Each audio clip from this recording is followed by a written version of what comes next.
Hey guys, today I'm going to talk to you about landing pages and specifically how to create, design user experiences for landing pages that will convert. And specifically in the context of this video, we're going to talk about essentially what most founders and early stage startups are going to kind of have as their use case, meaning that they're driving traffic from somewhere to a specific page. And this is going to kind of bring up our first point, is context is really important. So let's kind of go to the whiteboard here and start to outline the important pieces to building that first landing page, right? So like I said, context is everything. Chances are, again, for new founders, early stage startups, we're probably coming from another platform, something like LinkedIn. Maybe we're doing, a post here, got some content, then we kind of push people down to the comments, and then we put a URL here, which is ultimately going to push them to give a pin to work here, to one of these landing pages that we're working on. Another possibility, of course, is Twitter, Reddit. And you can kind of see a theme here. Again, early stage. We probably don't have a website that is actually attracting its own traffic. So we're going to have to go find our audience. And we talk about this in a lot of our other videos, is kind of going where your ICP is, getting inside of that audience, kind of seeing how they behave, what they react to, becoming a part of that community, and then extracting from that existing audience the ICPs and kind of moving them or getting them to move over and make that click to your particular website or landing page. Now, we're going to talk about this in the concept of a landing page, but this landing page could be on a website, could be, Unbounce. There's a variety of these kind of landing page sort of builders. Could be something as simple as, what the heck is that one? There's a couple of these like kind of one-page builders. Even Notion actually has just kind of come up with a really interesting. So, and then of course my favorite, especially when you're getting started, is Gumroad, right? So you can kind of build the landing page and the delivery system inside of Gumroad. So it's kind of one complete platform, and doesn't cost you anything. You can charge for things. It doesn't cost you anything if you are actually charging for something. It just takes a little piece of that. So anyway, a little bit of a, I'm not sponsored by Gumroad, but little sort of promo for that. It's kind of a really easy way to get a lot of this landing page stuff right, because they also have some of the features. But I want to go from scratch here. So again, context is important, and the context in particular is, what did you promise? What was the offer? So oftentimes when we're building landing pages and those sort of things, the offer is the beginning point, right? And in that offer is some sort of promise or value prop or benefit. And this usually has to be really substantial, right? In order to get this click, there's a ton of friction on the web. So to get them to go from one place to another place can be really challenging, right? So this offer has to really be dialed in. And this is one of those things that you're probably going to have to test to figure out, what's kind of going to work the most effective. Okay, so now that we're on the landing page itself, what needs to be on here? You've heard me talk a little bit about the context. So we want to make sure that there's continuity between what the context was originally and ultimately what they're going to see on this landing page when they land there. And so a couple key elements. Right off the bat, you want to have a strong headline. I don't think you need to get too cute with this from a copywriting perspective. Obviously, copywriting and sort of understanding how to compellingly put together words and sentences and these sorts of things, copywriting is essential. But the headline, because it's going to be the largest thing on the page, it's going to kind of be your heading one. It needs to be short, succinct, but it needs to pop from the page and be very clear to that visitor, that click that just happened, that they're in the right place. So whatever you promised them in that other context, when they move over here, got to be really clear that they're there. And then within this copy is some sort of reiteration of the value proposition, or kind of instructing them as to what they're about to get, the benefits and the value proposition. Again, don't have to be terribly clever, should be short, couple lines in the context of kind of how this is laid out, but again, doesn't have to be overly complex. And then the next thing very clearly should be the form. right? So for the most part, again, for a landing page, you're trying to invoke a conversion, right? You could just give away the item, but that makes it difficult to kind of track conversion and engagement, and just you want to create a little bit of friction here. So sometimes people kind of pull back from this and say, oh, well, I just want them to get the content and that sort of thing. Don't forget that in the context of, again, being an entrepreneur or doing a startup, you're trying to start to figure out whether or not your value proposition, and a lot of times things like ebooks and lead magnets and those sorts of things are your MVP for that product or service. So you do want to invoke a little bit of friction to see, can I actually get a transaction? Can I get an exchange of value? I might not have them paying yet, but giving me an email address is a little bit of a proxy. So yes, I totally get the argument that I just want to get my content in the world and I'll give everything away for free and then I'll charge later. I believe in gating this just for the purpose of understanding and starting to practice within my startup how to get a transaction, how to actually exchange something of value, and to understand that what I'm giving, again, this lead magnet or this proxy for my eventual product or service, I want to get a sense of like, is this really valuable enough for them to exchange some value? So I'm a big believer in doing the form, and I actually do one step further for two reasons. One, I like to not use a standard kind of web form where, the little boxes and you type things in. I like to use what I call a survey style or progressive or multi-part form to collect some information, even on my lead magnets. And here's why. One, a lot of times you'll see people do these little boxes. So you'll have name.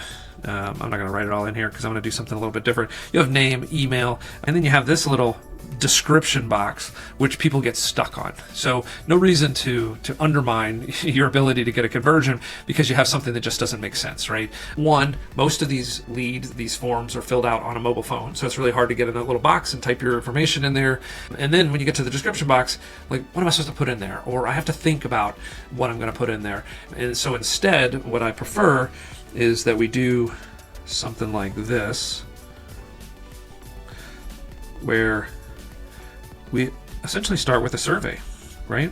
So this is really easy. Give them 2 or 3 choices, and this is a great way to collect information. Like, what is your role? List some choices. What is your biggest challenge? List some choices. Again, these are things that you would anticipate. So it's a kind of a multiple choice, and that's important. I always say when I'm advocating in sort of these multi-part forms is, which would you rather do? Take an essay test when you're in college or take a multiple choice test, right? Everybody would opt for the multiple choice just because it's easier, right? So same thing goes with this. So I encourage you to build out a survey, sort of a multiple choice, and then ultimately you get to that submit at the end. Okay, so that's the type of form I like to use. And then I always love to kind of put that top hero. That usually gets everything that I need. Hey, they're in the right place. They're going to get what they expect if they give me this information. But then I like to kind of give weight to the page with everything underneath of it.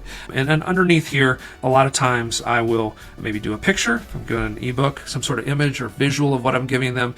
You don't have to be a design wizard here. If you're giving a checklist, take a screenshot of that Google Doc. If you're doing an ebook, maybe a screenshot of whatever you've concocted as the kind of the cover page. Or works really well as just a screenshot of some interior page or a little piece of that. Makes it feel real.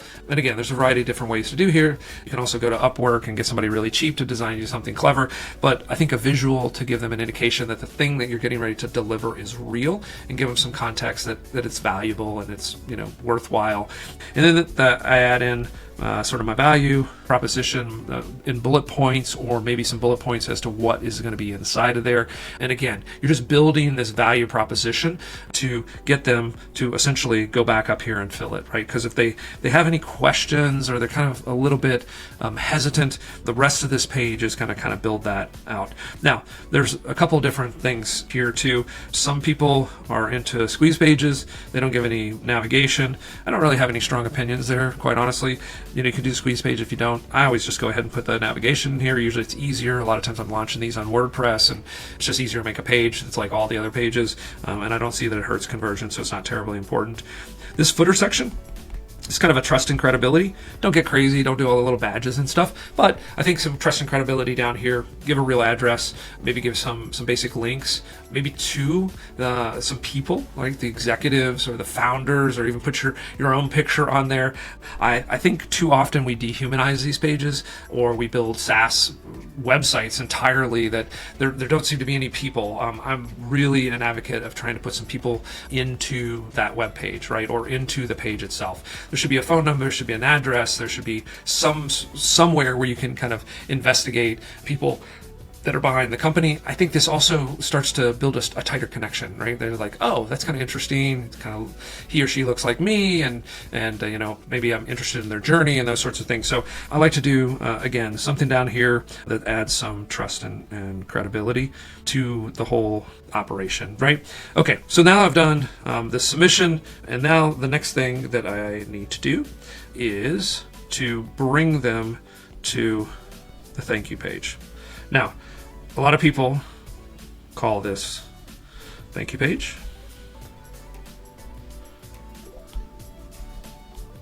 I actually prefer something,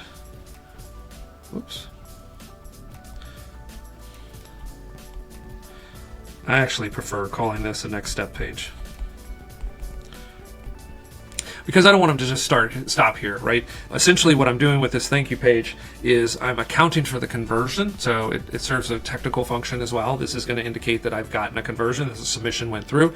The other thing that I like to do here that is a little bit contrarian is I like to go ahead and give them the thing, right? Again, often reinforcing something like this. Again, I'm a real big believer in having sort of visual reinforcement that you're in the right place or the right thing happened, and this is a good way to do that. So taking a little bit of that content from the landing page, or even going all the way back, right? A little bit of that content from LinkedIn comes over to the landing page, comes over to the thank you page or the next steps page.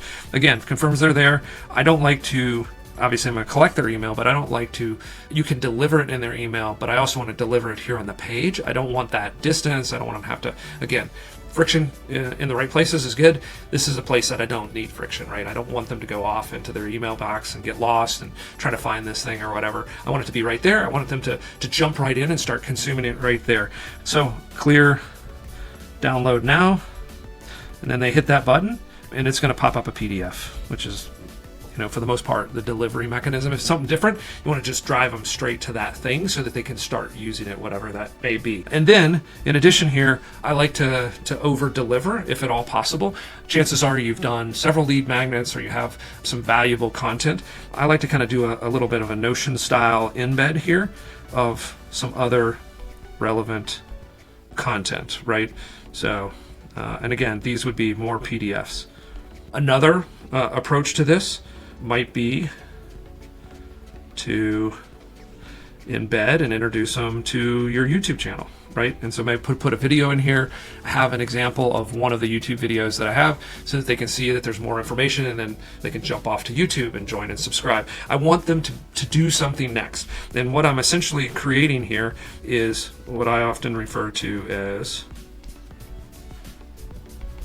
rabbit trails and rabbit holes, right? I want them to binge my content. I want them to get deeper and closer to my product, service, my personality in particular, for the most part, especially early stage. A lot of that initial traction is actually just kind of the sheer personality and effort of the founder. So I want them to invest in me. I want them to be connected to me. I want them to want me to win because I'm helping them in some way with some value proposition.